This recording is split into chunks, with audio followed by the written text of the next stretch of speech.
All right, we're going to go ahead and get started. Thanks for being here today. My name is Jeff Bruskin. I am the founder and managing partner of White Tiger Connections. White Tiger, we do mergers and acquisitions and related services, recruiting, advisory for accounting firms and for their clients.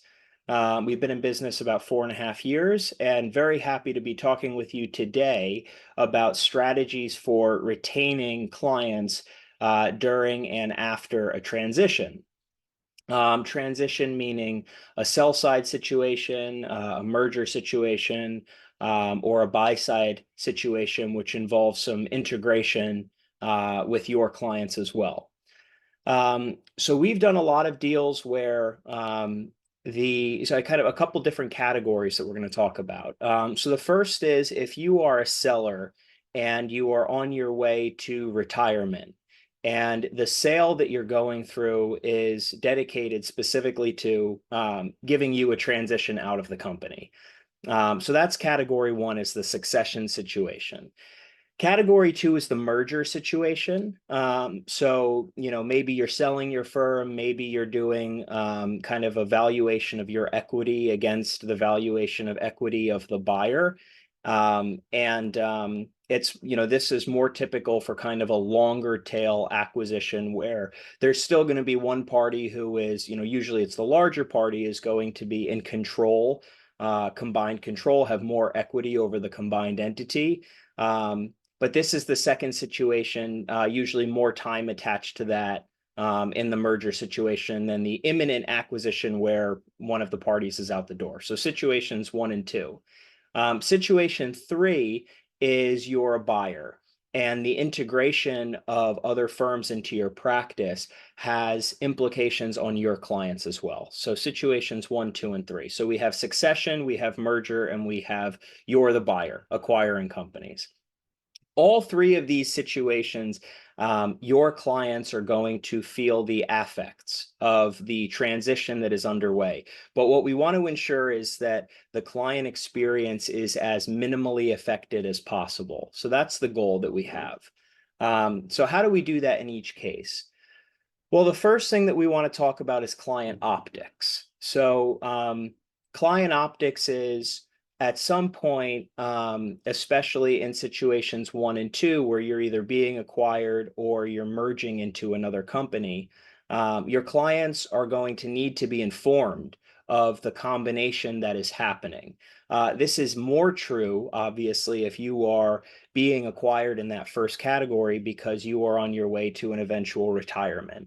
It's important that your clients are aware that you are on your way to an eventual retirement. But we don't want to make them nervous. So the way that we like to share this information from an optics standpoint is, even if it's category one where you're being acquired, we like to call it a merger. We don't like to call it an acquisition. And what that helps clients to realize is that you are not imminently going anywhere as the seller. The reason why you're not imminently going anywhere, and we talk about this a lot in our other video series, is in accounting firm M&A, because the asset to a buyer is the client base, and the client base's loyalty is contingent upon you as the seller. You're not going to get 100% of the cash down on the transaction. That just doesn't happen anymore in this 2024 and beyond COVID, post-COVID reality. So because you are not going to get 100% of your cash, and the remainder of the cash that you do not get is contingent upon client retention, sellers, you are incentivized by your payout to remain involved. And typically you have a salary on top of your vesting cycle as you are exited from the practice. But nevertheless, to a client, this is really important for them, right? That's the whole reason why buyers want to incentivize you to stay around, because they don't want the client to feel a lot of tumult in the transition that's being taken place. And even if you're involved only for, let's say, the bare minimum that we see is 3 to 6 months, there are situations where sellers are out the door after that. That initial sticky period is really important to the client experience. More commonly, we see sellers who transition out over a period of anything from 1 year is the typical lower end of the scale, all the way up to 5 or even 10 years. So even if it's as, let's say, as little as 6 months, there's still enough time that with the right messaging and the right communication, the client is led to feel like there's nothing material that's going to change in the quality of service.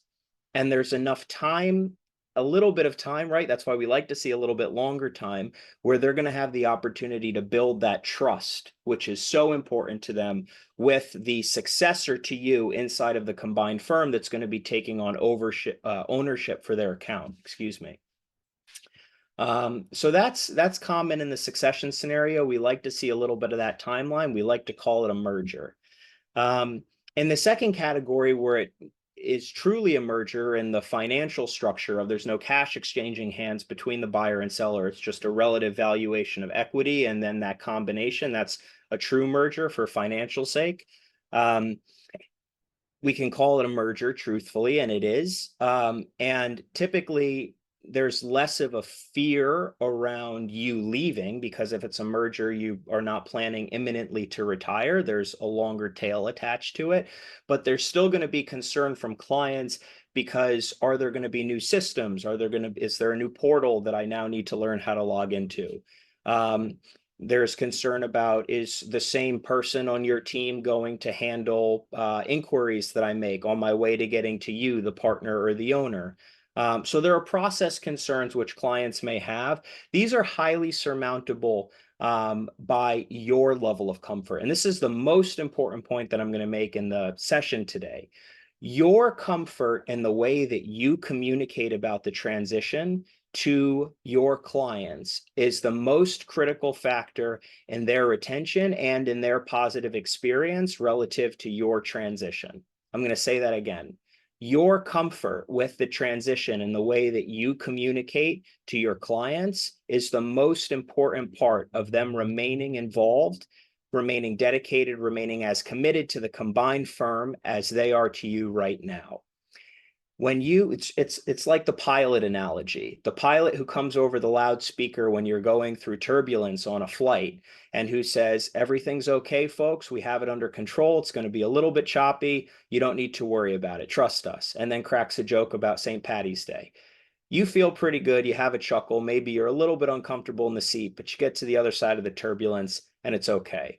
The pilot who comes on and who says, folks, there's going to be a lot of turbulence right now. I want you to buckle your seatbelts and prepare yourself.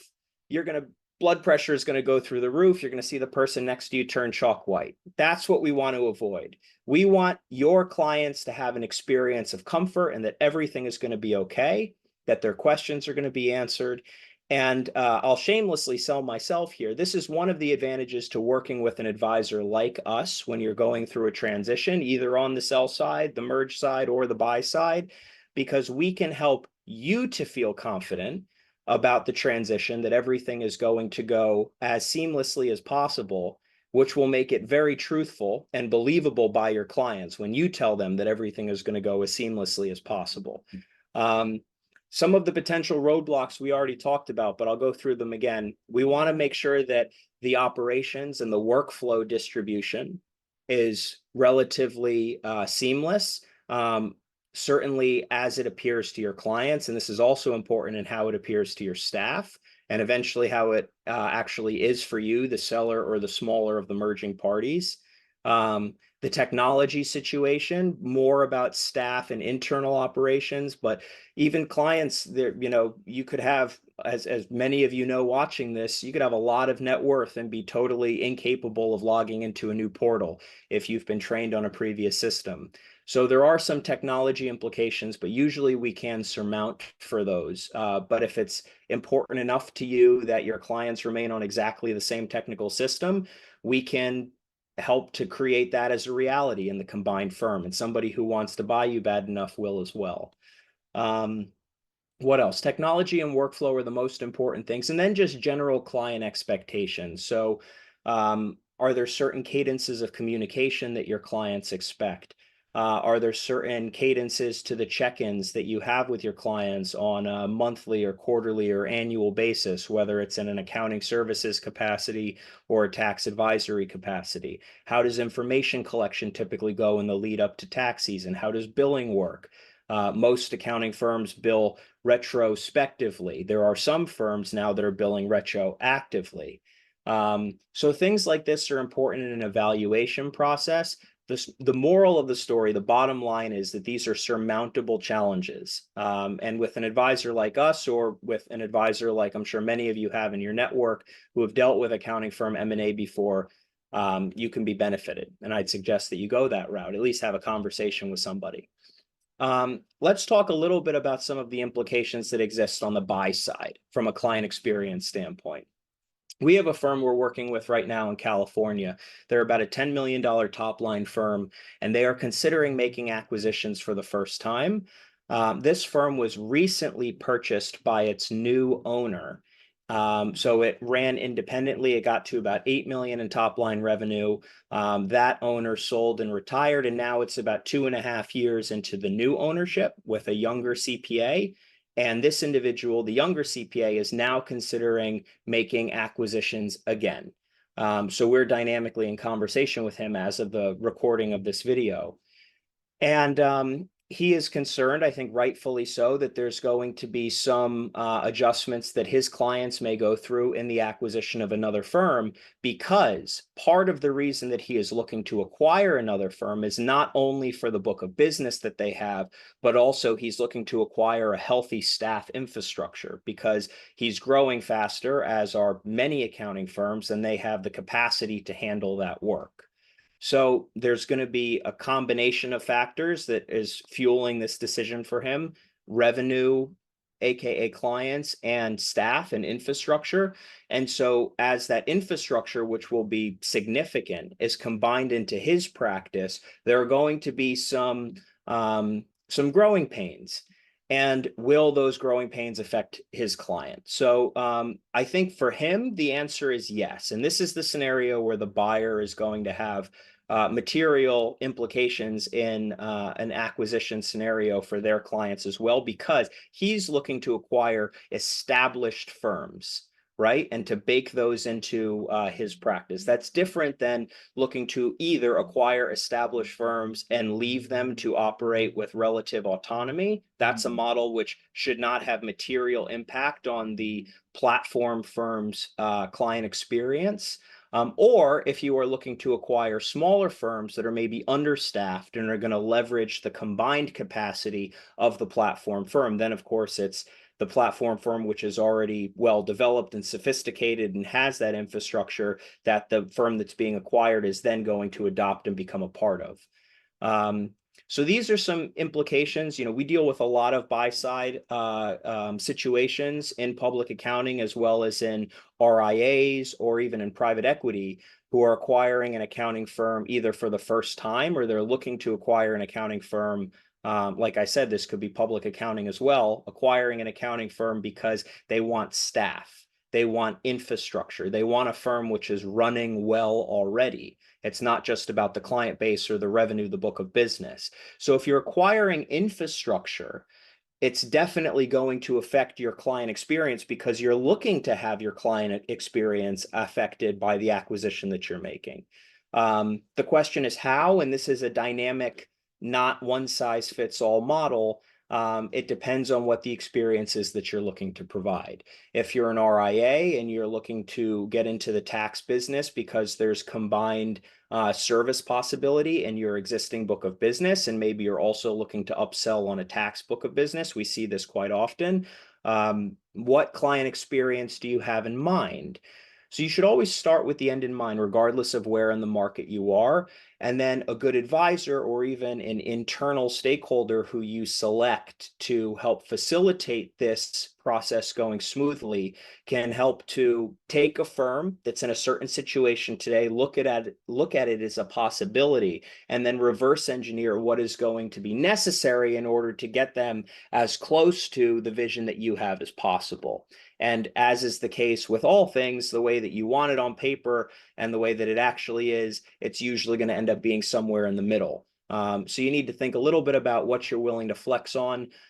I wouldn't put too much emphasis on preloading your thought process. You don't need to have it all mapped out before you go to market, because the truth is that you're always the best buyers, in my opinion, are going to have some level of dynamic creativity relative to what actually exists in the market.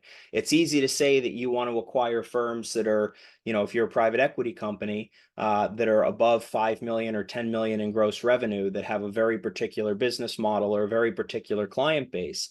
And a broker can look for that for you. You can look for that yourself. But you're going to miss a lot of real opportunity that's in the market if you have that very narrow focus. So we really prefer to work with buyers who have a little bit of peripheral vision, and can think about parallel options. Those are our favorite kind. But certainly, if you have a specific strategy, we'll work with you as well. All right. Well, it seems like I did such a good job today. Nobody has any questions. So with that, wish everybody a happy St. Patty's Day. It's March 15, 2024. So the recording of this video. Have a great weekend. Hope to talk to you soon.